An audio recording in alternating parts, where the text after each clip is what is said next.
Yes, good morning guys. So, ako karon sa kining ako ang previous customer na ko. Ang pinundumo din na utang ko og medicine or weed killer para mamatay ang grass. So mo ni siya update o result.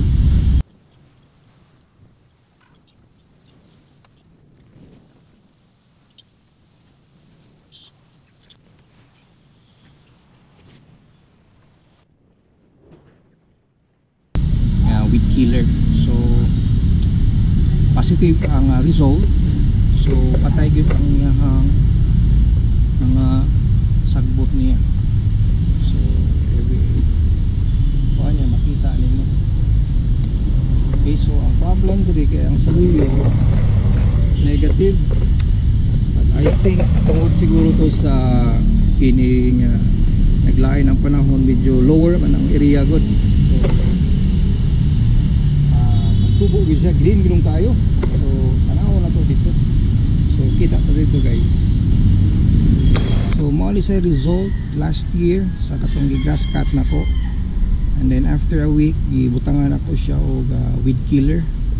And then medyo negative ay ang result kay medyo lower diri nga area, medyo na tubig.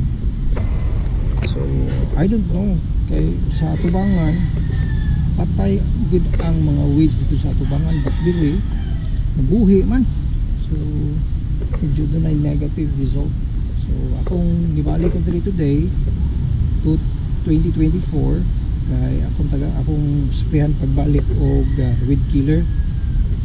So pero na-notice ninyo kag mubo raman ang tubo ko noon. So hopefully nga makatay na ni nato siya. Ha? Dala ko balik og spray, then ako na siyang i-spray hantod nga dili na ni siya matubo dili na kita. Okay, so see you guys.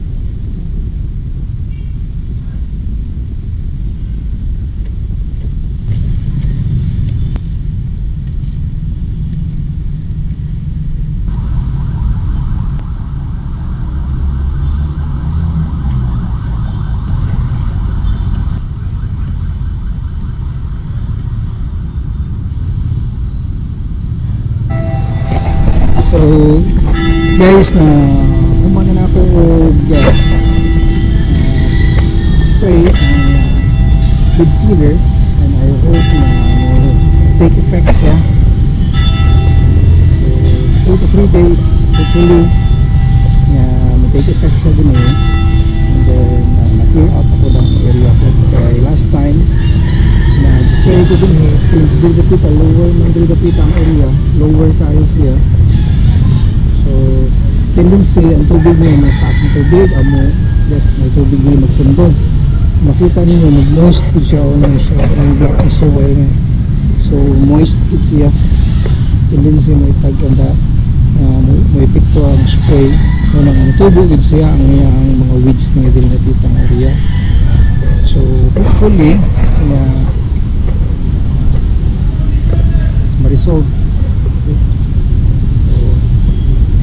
Moro na ako update ako today, and then as you can see na dito sa tubangan limpyo na clear din yung grass.